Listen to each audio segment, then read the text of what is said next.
Hey everyone, welcome back. Dr. Eric here from Better Health, where we help caregivers like you get the information you need to help your person living with dementia. So today, I'm going to tell you something incredible. We had a conversation yesterday with one of the caregivers, and the caregiver said, listen, I don't know why, but my loved one does not want to take a shower. So that's the problem. Does not want to take a shower. Don't, if you're, let's say, advising somebody, don't first say, well, do this, do that, do that. No, no, no, no. The first question is we have to understand what is the reason and at what stage of dementia is this person. Why is that important? Well, let's go through some of this over here. A person who has mild dementia may have a very different reason why they don't want to take a shower. A person with moderate dementia will have a different reason, and severe dementia will have a complete different reason of why they don't want to take a shower. So what's the first step? The first step is understanding what level, what degree, what stage of dementia does my person have. Here at Better Health, we actually help through the guide model stage the dementia. So that's number one. So in this specific case, this individual had stage 3. What does stage 3 mean? Stage 3 means severe dementia. So now as I'm talking to this individual's caregiver, I'm saying, listen, let me ask you something. It's severe dementia because we actually did the CDR and we staged it. But does your person still understand when you tell them to do something? Because I'm trying to differentiate, is this something specifically related to the shower? Or is it just a generalized not comprehending? The other question I asked is, well, one second. When we talk about shower, does your person hear when you tell them to do something usually? Like it could be, oh, it's a cognitive, it's a dementia problem. But maybe that person actually has a hearing problem and doesn't hear you. Yes, they have dementia, but on top of that, they also have hearing loss. So now you're compounding two major things, dementia and hearing loss, and they're not understanding that they want to go to the shower. So that was the first question. And how do I get the answer? Yes, because when someone tells them, open your mouth, honey, here's some food, the person sees and they open their mouth, right? When they wave to them, they say hello. When they say some words to them, they actually respond, say, uh-huh. So I understand that they can hear. That's the first thing. Can they see? That's the second thing. Physically, are they able to get up? I want to know their movements. So I'm getting the baseline. So this specific person had stage 3 severe. They were nonverbal. They did rely entirely on sounds and gestures, so I understood that. They were able to walk and they were able to actually get to the shower. That's important to me because if someone can't get up, that's a very different situation than when someone could get up, because now I'm distinguishing. Is it the shower that's the issue, or is it a generalized dementia that's the issue and the person doesn't want to do anything at all? Okay, and then we went through questions like, okay, your person living with dementia, even though they have stage 3, they have severe, is there anything that motivates them? So for this caregiver, they said, yeah, they love chocolate cake, they love sweet stuff. Ah, okay, now I got a motivator. That's pretty good. Now I got a motivator. All right. So when we're looking at is, in this specific situation, this person, when they got soiled, they got up and they were taken. That person actually went to the bathroom, held the bar. There was a caregiver changing that soiled situation, right? And that person with dementia would stand there and allow them to do it. Interesting. Interesting. So a person living with dementia, this specific case, had severe dementia, but when they got soiled, they understood that they have to be taken, they have to get up, they stood, they held the bar, meaning they comprehended that they needed to be changed. And they didn't move when they were changed, they were okay.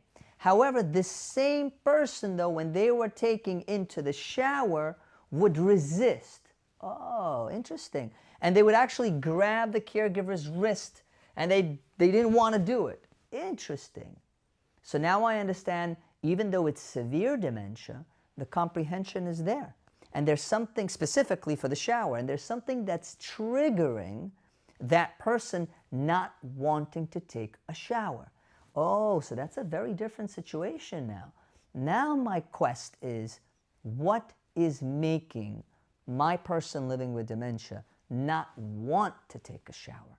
How can I identify? Well, maybe they feel uncomfortable being completely exposed in front of a daughter who's there, who's trying to give a shower. Maybe if there's a caregiver there and it's not the daughter, even though they have dementia, they have their dignity, maybe the father doesn't want his daughter to see him exposed. That may be it. So try, you, if you're a daughter or a son or a loved one, try having someone else be in that place and see if there's no resistance. That's number one, right? That's number one. Number two is, maybe there's something with the actual shower. Maybe it's cold in the shower. Maybe every time they're in there, they feel uncomfortable because it's freezing, right? Maybe the shower is too hot. Maybe it's too cold. What is the trigger that's making that person not want to take a shower? So you, as the caregiver, and this is what we help you do within the guide model, right? The guide model is a completely new Medicare program that MedBetterHealth is partnered with Medicare. And we provide this training free of charge, covered by Medicare, as well as give you additional resources like people in your home to help you during the time that dad, mom, or your loved one doesn't want to take a shower. And we'll talk more about that towards the end of the video.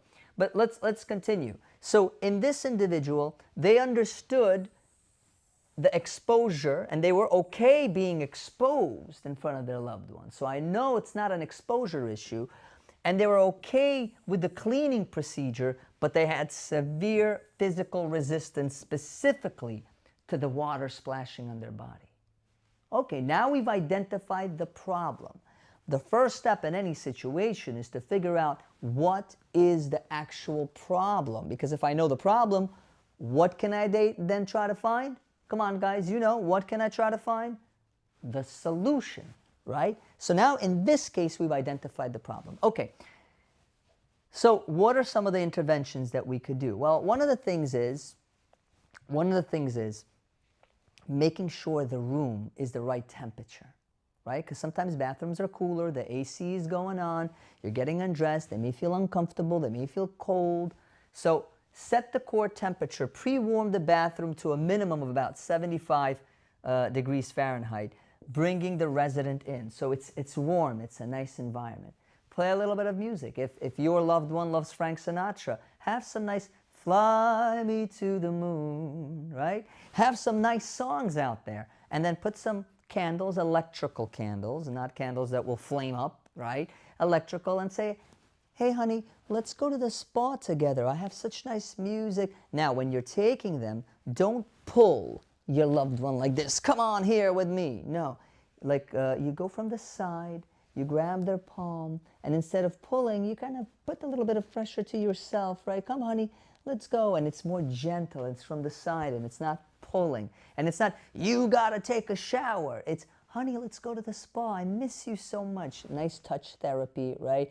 A little bit of sense in the home. That changes the dynamic. There's no stress. There's no type of that type of energy. Okay, pre-warm the towels to eliminate the shock of a cold surface upon undressing. Now, the other thing that's very important is, when you're getting undressed, even though they have severe dementia, "Honey, we're going to cover you right now just to make sure you're not exposed, okay?" Give them that dignity. Cover them up the right way. Now you're getting them into the shower. They're sitting down. Take the shower head. Make the water the right degree. Don't right away splash hot water on the whole body, right? Put it on the foot first. "Honey, is that okay?" Start slow. And you can train your caregivers to do the same, right? You can train your private duty home health aides that help you out to do the same. Okay, that's a pretty good thing. Atmospheric steaming. Start the water well before entry so the room is already steamy, comfortable, and it's audibly predictable for them, that good feeling. Now, the other thing that I mentioned, do not pull. Avoid of this reflex. Do not take them by the hands and start to pull them. You don't want to do this, right? This is not something that you want to do. No, you want to actually do, you could YouTube Teepa Snow, who's great, by the way, in the dementia space, and you could look at her specific technique that is, from the side. You grab someone from the side, you put the palm underneath their hand, the palm is facing up, and I highly recommend folks to look at that video. There's a video on YouTube from Teepa Snow, and really, really valuable. Okay, now, this is actually what we came to an agreement with this specific individual. I said, look, what is this person like? This person likes chocolate cake. Okay, so you take this person, and they're sitting down on the bed. You say, honey, look what I got for you. Now remember, they have to hear, and this is a person who actually, even though they're not completely cognitive understanding of what goes on in the world, but they hear, they see, they're able to comprehend certain things. They see the cake, you see the smile on their face because they love cake. It could be anything else, cookies, you name it, right? Pickles. You take it, you say, honey, here you go, and they love it. They love it. They say, okay, honey, come now. And you get people, because sometimes depending on the ambulatory ability, you may need more than one. You have two people, and that's what the guide model is really good for. We actually, Medicare, if you qualify, pays for another person to help you out and to give you some respite and relief. So there's two people, they're coming up, they're picking up Henry or Samantha, and you're giving them another spoon. They're going to the shower, you're giving them another spoon, right? And slowly but surely, you're conditioning them to associate the shower each time with a treat, with the same temperature. It's the same routine. The water is not hot. You're testing the water a little bit. You're not splashing it all over them, right?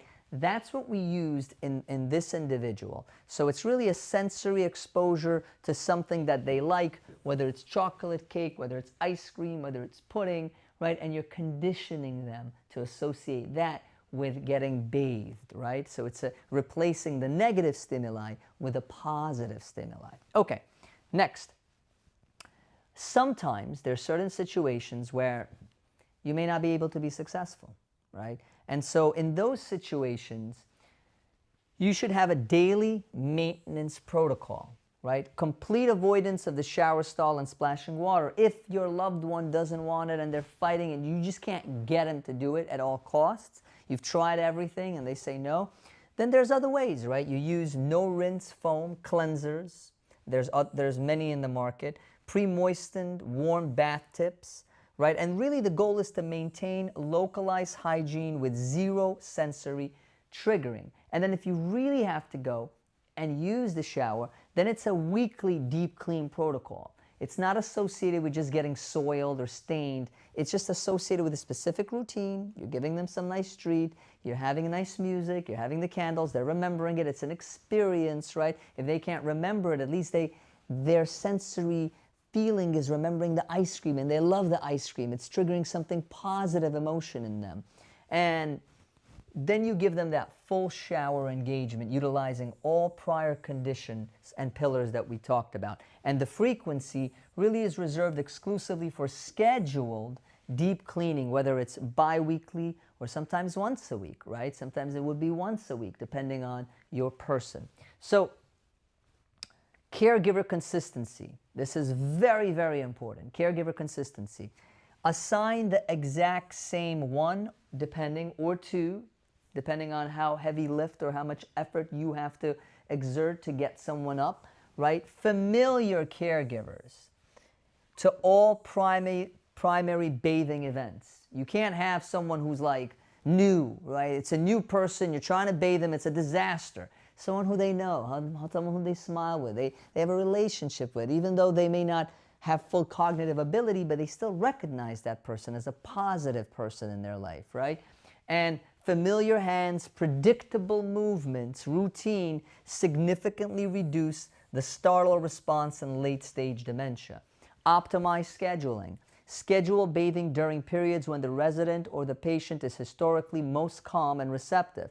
Avoid end of the day, because remember, end of the day, their cognitive ability is already drained. They're exhausted. They may have sundowning, so you don't want to do it towards the end of the day. You may come home at that time, so that's the most convenient. Maybe Sunday or Saturday when you're home, or Friday when you have off, earlier in the day, right?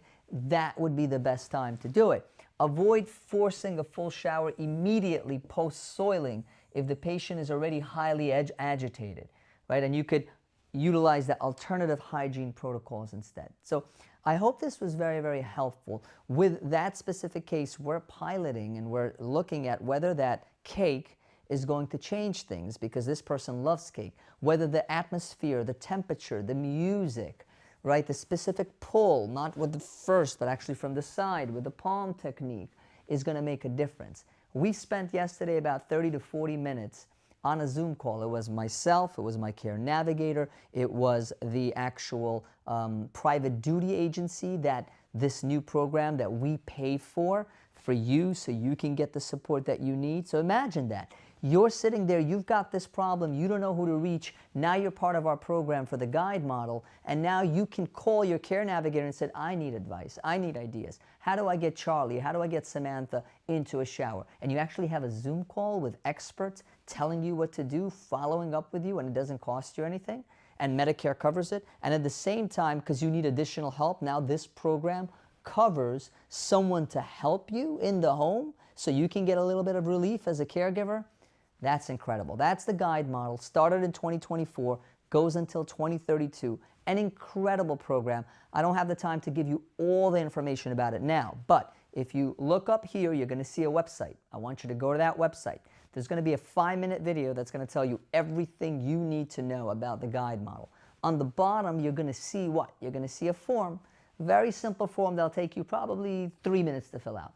We get that information, we reach back out to you, we tell you if you qualify, and your life literally changes through the help and resources that you get. Love to talk to you guys. Hope this was helpful. Subscribe, comment below, let us know what you think. Would love your ideas, some of the techniques you've used. Would love to read that. We respond to everybody, and have a wonderful day. Thank you.